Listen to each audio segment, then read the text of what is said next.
بسم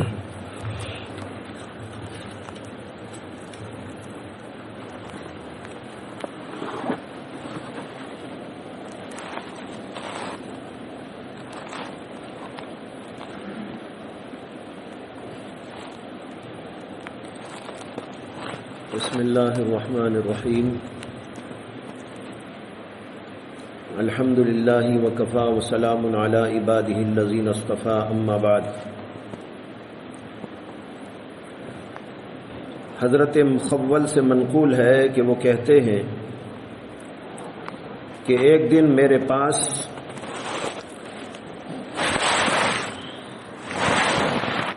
بہیم العجلی تشریف لائے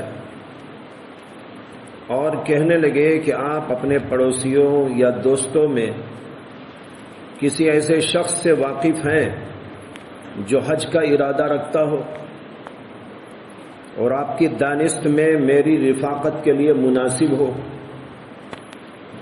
میں نے کہا جی ہاں۔ پہلے زمانے میں حج کرنے کے لیے یہ ضروری ہوتا تھا کہ یہ تلاش کریں کہ کون لوگ حج کو جا رہے ہیں۔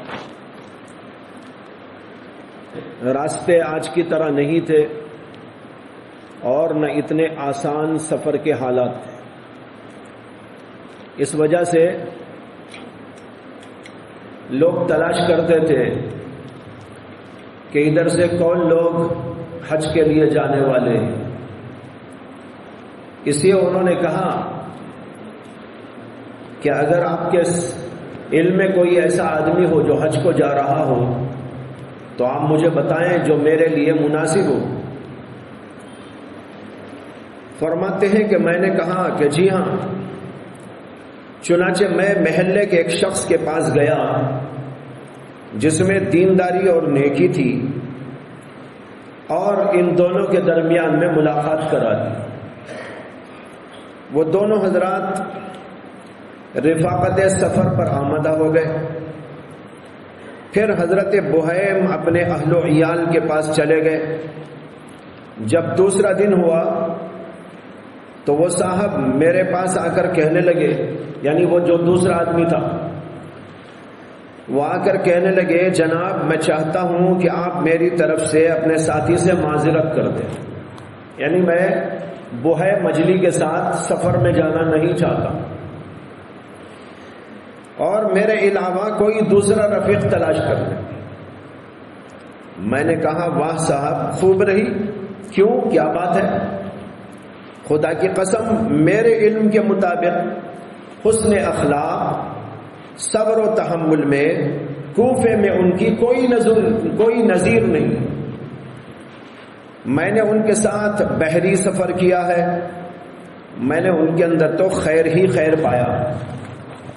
وہ شخص کہنے لگا کہ آپ کا بھلا ہو، مجھے معلوم ہے کہ وہ اس قدر روتے ہیں کہ رکنے کا نام نہیں لیتے، یعنی بہیم مجلی اس قدر روتے ہیں کہ رکنے کا نام نہیں لیتے، اور یہ چیز ہمارے پورے سفر کا مزہ کرکرا کر دے گی۔ اب وہ روتے رہیں تو پھر سفر میں کیا مزہ آئے گا؟ سفر میں تو ایسا ساتھی چاہیے جو چٹکلے بولے، جو ادھر ادھر کی ہانگے، کچھ ادھر ادھر کی گائے، کچھ ادھر ادھر کی سنائے۔ اب یہ بیٹھ کر روتے رہیں سفر میں کیا مزہ آئے گا؟ سارا سفر کا مزہ کرکرا ہو جائے گا۔ مخول کہتے ہیں کہ میں نے کہا خدا آپ پر رحم کرے، رونا تو کبھی کبھی یاد آخرت کے وقت ہوتا ہے، آدمی کا دل نرم ہوتا ہے تو رونے لگتا ہے، کیا آپ کبھی نہیں روتے؟ اس نے کہا کہ روتا تو ہوں، لیکن مجھے ان کے بارے میں معلوم ہے کہ وہ بہت روتے ہیں۔ میں نے کہا کہ آپ ان کے ساتھ ضرور جائیں، امید ہے کہ آپ کو ان سے نفع ہوگا۔ انہوں نے کہا کہ میں استخارہ کروں گا۔ پھر جب ان دونوں کے نکلنے کا وقت آیا، اونٹ لایا گیا، اونٹوں کا سفر ہوتا تھا اس زمانے میں، اور ان دونوں کے لیے تیار کیا گیا۔ بہیم ایک دیوار کے سائے میں بیٹھ گئے اور اپنا ہاتھ اپنی داڑھی کے نیچے رکھ لیا، اور ان کے آنسوں ان کے رخسار پر بہنے لگے۔ پھر ان کی داڑھی پر، پھر ان کے سینے پر، یہاں تک کہ خدا کی قسم میں نے ان کے آنسو زمین پر بھی دیکھے، روئے روئے روئے، یہ حال ہو گیا۔ مخول کہتے ہیں کہ مجھ سے میرے ساتھی نے کہا، مخول آپ کے ساتھی نے رونا شروع کر دیا ہے، یہ میرا رفیق سفر نہیں ہو سکتا۔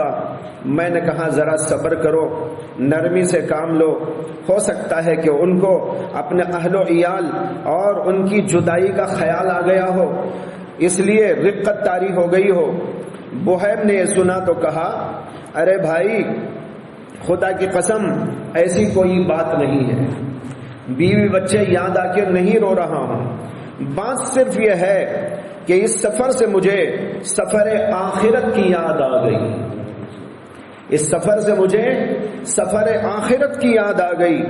مخول کہتے ہیں کہ وہ پھوٹ پھوٹ کر رونے لگے۔ اہل اللہ کا حال یہی ہوتا تھا، وہ چھوٹی چھوٹی باتوں سے آخرت کو یاد کر لیتے تھے، آخرت کے احوال ان کو یاد آ جاتے تھے، رونے لگتے تھے۔ جیسے کہ اس سے پہلے بھی ایک مجلس کے اندر آپ کو حضرت عبداللہ بن مبارک کا حال بتایا گیا تھا، چراغ نہیں تھا، اندھیرا چھا گیا، قبر کی یاد آ گئی اور رونے بیٹھ گئے۔ اس طرح بے شمار واقعات ہیں بزرگوں کے، ان کے احوال ہیں کہ انہوں نے مختلف باتوں کو دیکھ کر سن کر آخرت کی طلب اور فکر میں رونا شروع کر دیا۔ ایک واقعہ یاد آ گیا، آپ نے نام سنا ہوگا حضرت علی ابن الحسین رضی اللہ تعالی عنہ کا، جن کا لقب ہے حضرت زین العابدین۔ یہ حضرت حسین رضی اللہ تعالی عنہ کے صاحبزادے ہیں۔ حسین کے والد علی اور حسین کے بیٹے بھی علی، علی ابن الحسین، ابن علی ایسا ان کا نام ہے۔ حضرت علی کے بیٹے حسین، حسین رضی اللہ عنہ کے بیٹے، ان کا نام علی اور ان کا لقب تھا حضرت زین العابدین۔ بہت بڑے عالم تھے، بہت بڑے فاضل تھے، اسی کے ساتھ بہت بڑے اللہ والے تھے، فکر آخرت میں لاجواب تھے، بے نظیر تھے۔ ایک بار وہ ایک گھر میں تھے اور نماز پڑھ رہے تھے، نماز پڑھتے پڑھتے سجدے کی حالت میں تھے کہ اتفاق سے اس گھر میں ایک جگہ آگ لگ گئی، کوئی حادثہ پیش آ گیا۔ جب آگ لگی اور آگ بڑھنے لگی تو لوگ گھر کے چیخنے لگے اور ان سے نام لے کر پکار کر کہا النار النار النار، ارے آگ ہے آگ ہے آگ ہے۔ لیکن ان کا حال یہ ہے کہ وہ مسلسل سجدے کی حالت میں، سر تک نہیں اٹھایا۔ تو لوگ پریشان ہوئے، بہرحال کچھ لوگ بجھانے برنے کرنے کے کاموں میں لگے، یہاں تک کہ اللہ کا فضل ہوا، آگ بجھ گئی۔ اس کے بہت دیر کے بعد انہوں نے سجدے سے سر اٹھایا۔ لوگوں نے کہا کہ ارے آپ کا کیا حال ہے، کیا آپ کو اندازہ نہیں ہوا؟ ہم لوگ چیخ رہے تھے، بول رہے تھے النار النار، آپ نے سر ہی نہیں اٹھایا۔ تو انہوں نے کہا ایک اور آگ نے مجھے مشغول کر دیا تھا، ایک اور آگ نے مجھے مشغول کر دیا تھا۔ وہ کیا؟ یعنی آخرت کی آگ۔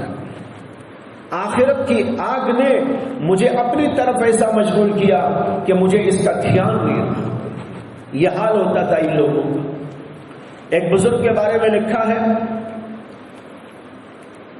کہ ان کے ایک دوست ان کے گھر پہ آئے، باتیں چل رہی تھی۔ اس زمانے میں چھوٹے چھوٹے گھر ہوتے تھے، ایک طرف چولہا تھا، ان کی بیوی نے چولہا جلایا، جو ہی وہاں آگ بھڑکی وہ بزرگ بے ہوش ہو گئے۔ ملنے جو ساتھی آئے تھے وہ پریشان ہو گئے، انہوں نے کہا کہ بھائی کیا ہوا؟ ان کی بیوی جو ادھر تھی ان کو خطاب کرتے ہوئے کہا کہ دیکھو تمہارے شوہر کا کیا حال ہے، وہ تو بے ہوش ہو گئے، کیا بات ہے، کیا بیماری ہے؟ ان کی بیوی کہنے لگی ان کی بیماری یہ ہے کہ ان کو آخرت کی فکر ستاتی رہتی ہے، یہ بیماری ہے۔ پھر انہوں نے بتایا کہ ایسا ہوتا رہتا ہے میرے گھر میں ادھر آگ جلاتی ہوں اور وہ دوزخ کی آگ کو یاد کر کے بے ہوش ہو جاتی ہے۔ دیکھ رہے آپ لوگ، یہ حال ہے ان حضرات کا۔ آگ کو دیکھا، دوزخ یاد آ گئی اور اس کی وجہ سے ان کی حالت دیگر ہو گئی۔